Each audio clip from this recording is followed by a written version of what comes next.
Bung Rocky, ini Aguan ya, pengembang Agus Dayo Group yang sekarang belakangan ini kan banyak sekali disoroti berkaitan dengan proyek strategis nasional PIK 2, akhirnya bicara ke media dan dia ini bersedia diwawancarai oleh Tempo.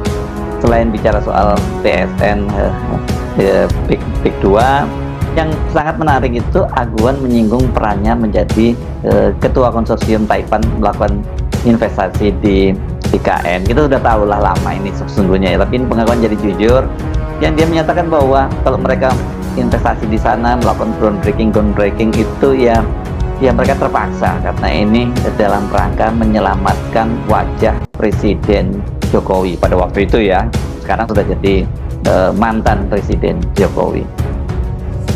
Ya, kita mengerti apa yang disebut angle dalam jurnalisme. Diberitakan Tempo itu udah satu hal. Aguan diberitakan Tempo itu hal yang luar biasa tuh.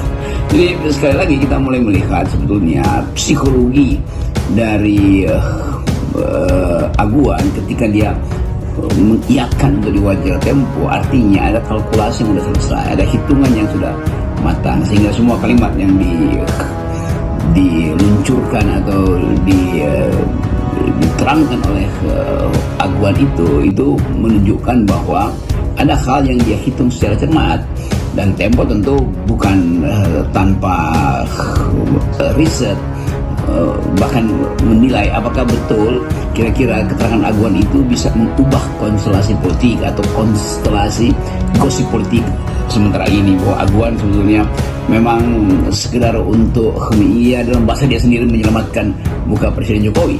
Kan itu yang jadi pertaruhan orang dari setahun lalu ketika ribut-ribut soal Jokowi menginginkan atau ingin membuktikan bahwa ada investasi yang non APBN masuk ke IKN, dan ternyata memang isinya adalah nol. Dan itu kemudian udah berkali-kali dibahas di IKN. Jokowi akhirnya memaksa oligarki ini supaya jadi umpan yang lain bisa masuk atau juga jadi penanda kesehatan investasi di IKN itu sehingga asing bisa masuk.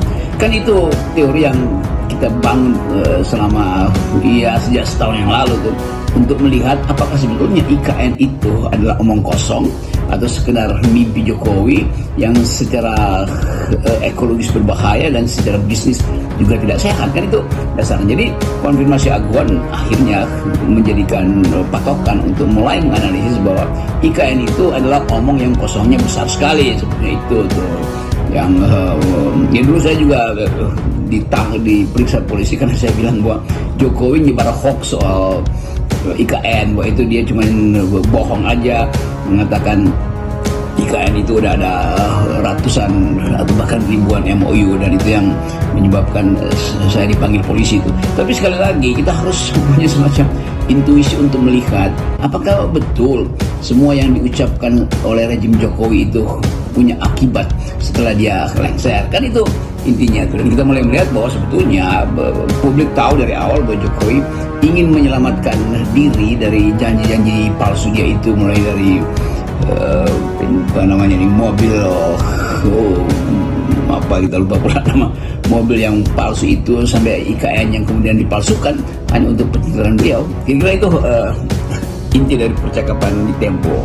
Dengan pengakuan Aguan kita juga jadi paham mengapa proyek Pantai Indah Kapuk 2 itu mendapatkan keistimewaan proyek strategis nasional. Ya, pertama jelas itu ada balas budi dari Jokowi. Yang kedua ini malah di media sosial itu muncul spekulasi, kelihatannya Jokowi juga nitip di situ proyek. Netizen ada-ada aja tuh ya. Tapi yang paling berbahaya saya kira ya sesungguhnya dari ribut-ribut proyek Pantai Indah Kapuk 2 ini yang menggusur rakyat di kawasan Banten Utara, Pantai Utara Banten itu sekarang ini sudah mulai ada tanda-tandanya menimbulkan ketegangan kelas gitu antara kaya dan miskin, dan yang jauh lebih berbahaya lagi ini adalah ketegangan antar etnis, karena ya dicurigai bahwa perumahan yang dibangun oleh Aguan itu nanti ya eksklusif untuk etnis tertentu saja.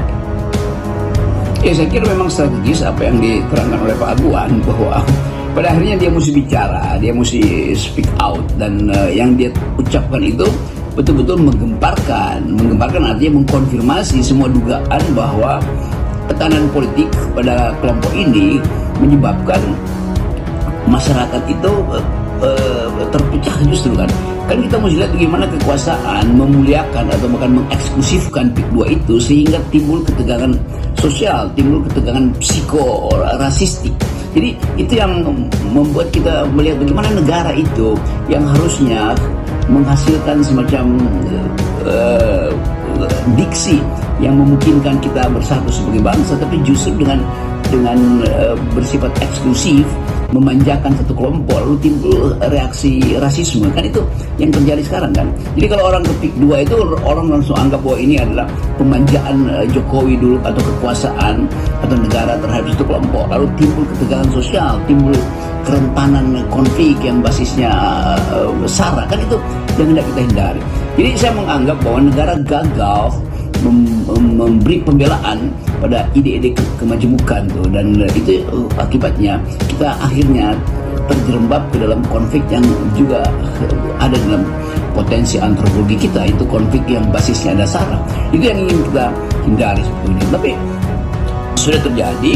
Dan wawancara Tempo itu juga membuat Pak Prabowo misalnya mesti berpikir ulang, apakah proyek itu mau dilanjut, kenapa tidak tuh. Kelihatannya harusnya proyek itu dievaluasi secara mendasar. Proyek itu tentu ada bagian-bagian yang sudah diinvestasikan di IKN maksud saya tuh, dan proyek-proyek IKN itu kalau dilihat dari kacamata Prabowo hari ini itu sebetulnya nggak ada gunanya kan, karena Prabowo berupaya untuk memakmurkan fondasi kesejahteraan rakyat lebih dahulu tuh.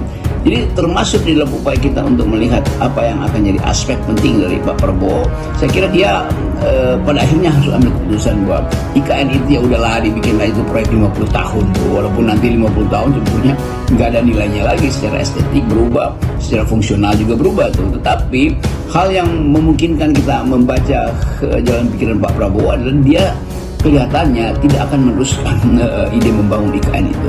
Jadi kesempatan ini juga kita pakai untuk membuat refleksi bahwa Prabowo akhirnya mesti mengatakan bahwa saya punya jalan pikiran sendiri, itu rakyat first, people first, itu putting people first itu. Tetapi kemungkinan itu masih bisa berubah kalau Jokowi masih berupaya untuk menyodorkan beberapa tagihan politik pada Prabowo misalnya. Tapi sekali lagi, tagihan politik apapun kalau itu udah menyangkut krisis APBN untuk membiayai proyek ambisius dari Jokowi, itu harus dihentikan. Hanya itu keterangannya untuk melihat bahwa Prabowo punya integritas atau punya standpoint di dalam upaya untuk memastikan bahwa dia harusnya memang sudah berbeda dengan Jokowi. Karena apa? Ya karena tuntutan keadilan rakyat.